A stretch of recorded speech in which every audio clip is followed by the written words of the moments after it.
We almost lost her again. Doctor rushes in after sudden complication with Tong Liya. The silence in room 417 was deceptively peaceful. Tong Liya's frail body lay still beneath the hospital blankets, her hand resting on her stomach where life quietly grew within. Outside the door, a bodyguard stood rigid, eyes scanning every passerby. Security had been doubled ever since the last incident, ever since Tong Liya's collapse in the bathroom sent shockwaves through both the hospital and the media. But no amount of protection could shield Jerry Yang from what was about to come. At exactly 3:14 a.m., the monitor beside Tong Liya's bed began to beep. Once. Then twice. Then an unrelenting scream of flatline red. The nurse on duty dropped her pen. Within seconds, a code blue alert sounded. Jerry Yang had just dozed off on the hospital couch after 2 sleepless nights. The moment he heard the alarm, he stumbled toward the bed, disoriented. His heart knew something was wrong before his mind could even process it. "Liya," he whispered, clutching her hand. Her skin was cold. A flood of doctors burst into the room. One of them, Dr. Chiu, the head obstetrician, shouted, "Move him away, she's hemorrhaging again." "No, wait," Jerry's voice cracked. "Please tell me what's happening." But no one answered him.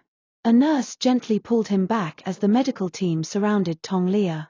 The words placental abruption and low oxygen saturation blurred past Jerry's ears as machines were wheeled in, and syringes were loaded with frantic precision. Jerry stood against the wall, fists clenched, watching the love of his life slip further away. The sound of her heartbeat, once rhythmic and reassuring, was now a war drum, loud, erratic, terrifying. His thoughts spiraled. Not again. Not again. I can't lose her. Not this time. It had only been 4 weeks since the last incident, the fall in the kitchen that led to a brief hospitalization. At the time, doctors said the baby was safe and so was she. Jerry had believed them. He had started smiling again. He had even turned down a lead role in an international film just to be by her side every day. Tong Liya had called him crazy in that soft teasing way of hers, but he knew she appreciated it. Now he wondered if that decision was fate. Because if he hadn't been there tonight, would they have found her too late? BP dropping, a nurse yelled. "We need to intubate. Now." Jerry couldn't breathe. That was when Dr. Chiu locked eyes with him and said something he would never forget. "You need to prepare yourself. We might need to choose between her and the baby." The world tilted. "No," Jerry said, stepping forward.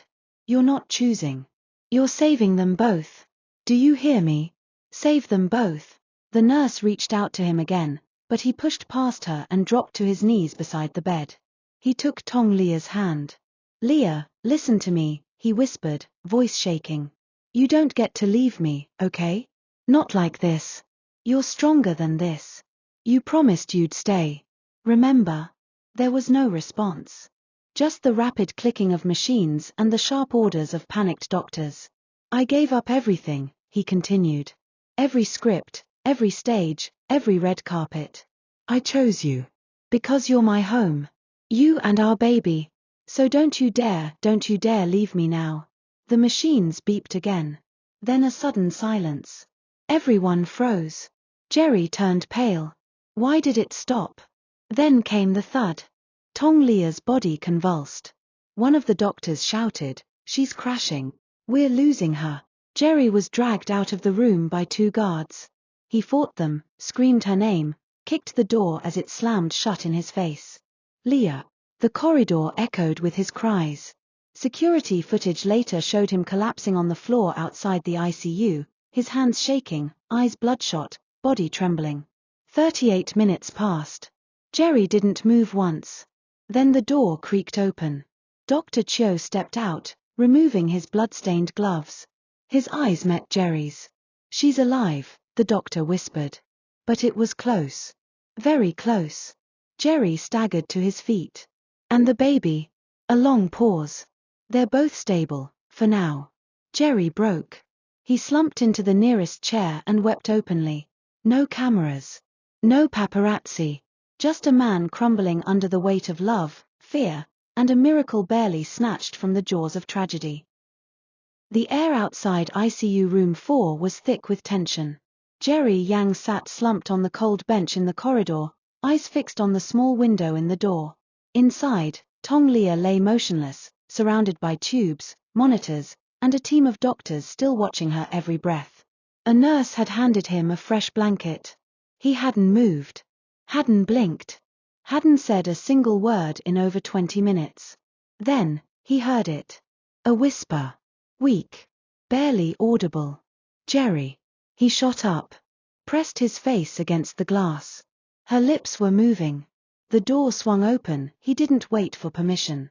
He stormed inside, past the beeping machines, the confused nurse, the oxygen tank. His hands found hers again. Her eyes fluttered. Jerry. I'm here, he choked, crouching beside her. I'm here, Liya. You scared me. His voice broke. Don't ever do that again. Tears pooled at the corners of her eyes. Is the baby? He nodded rapidly. The baby's okay. You're both okay. They had to fight for you. She gave a soft smile. So did you. He swallowed hard, brushing strands of hair from her clammy forehead. I'd trade my life for yours without thinking. You know that, right? She tried to lift her hand, but her fingers barely moved. Jerry caught them, kissed them. Don't talk. Just rest. I've got you. But Tong Liya shook her head faintly. I remember the pain. I thought I was slipping. Everything went white. He closed his eyes. Don't. And then I heard you, she whispered. Screaming my name. Crying. I followed your voice back. That was it. Jerry lost it again. The tears came fast, unstoppable. He rested his forehead on her hand and cried in silence. The kind of cry that comes from a man who had seen the edge of death and dragged someone he loved back from it. Meanwhile, outside, the hospital had turned into a fortress overnight. News of Tong Liya's second critical complication had leaked. A hospital staff member, later suspended, had sold footage of Jerry being dragged from the ICU to a gossip site. By morning, the headline had gone viral. Jerry Yang screams her name as Tong Liya flatlines, baby's life also in danger. Fans gathered at the entrance. Reporters camped out in the parking lot. Inside, security doubled around the ICU floor. Every nurse's badge was scanned. Every visitor logged. Jerry didn't care. The only world he knew now was inside that room. Tong Liya drifted in and out of consciousness throughout the morning. At one point, her pulse dropped again, and Jerry lunged for the call button. 3 nurses and a junior doctor rushed in, adjusting her checking her vitals. He didn't leave her side once. Hours later, Dr. Chiu entered the room slowly. His expression was softer now, the storm of urgency having passed. She's stabilizing, he said. We've stopped the internal bleeding. She'll need to be monitored around the clock for the next week. But right now, she's strong. Jerry stood. And the baby? The heartbeat is strong, the doctor said. But this pregnancy will remain high risk. We'll need to keep her here, under observation. No stress. No movement. Jerry nodded. She's not going anywhere. Dr. Chiu looked at him. Neither are you, I assume? Jerry didn't respond with words. He just pulled the visitor's chair closer to Tong Liya's bedside, lowered the hospital bed a bit, and gently kissed her temple. I'm exactly where I'm supposed to be, he said. Later that night, when the room finally went quiet and the hallway emptied, Jerry reached into his coat pocket and pulled out a small black notebook. Tong Liya was asleep, her breathing slow, steady. He flipped to the last page. Words scratched in messy handwriting. You're my beginning and my end. If the world ever makes me choose between the lights and you, I'll choose you. Always. He looked up at her again. Her eyelashes trembled as if reacting to a dream. He held her hand tighter. I turned down a movie that could have changed my career, he whispered to her. But Liya, I don't care. I don't want fame. I want you. He paused. And if choosing you means losing the rest of the world, so be it. She didn't wake. But a small tear slipped down her cheek. He wiped it gently. The next morning, when she awoke, the first thing she saw was Jerry asleep on the edge of her bed, one hand still wrapped around hers. She didn't speak.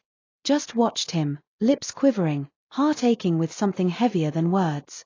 Then she whispered, "I heard what you said last night." His eyes fluttered open. "Huh? I heard you," she repeated. "You said, you don't want fame. You want me." He stared at her, stunned. "You were listening?" "I always am," she smiled weakly. "Even when I'm unconscious." He chuckled. "Well, you better be. Because I meant it." They stared at each other for a long time, no cameras, no noise, just breath and truth. Then she whispered, "I'm scared." He moved closer. "So am I. But I'll carry the fear with you. Every second." She reached for him. This time, her fingers didn't shake.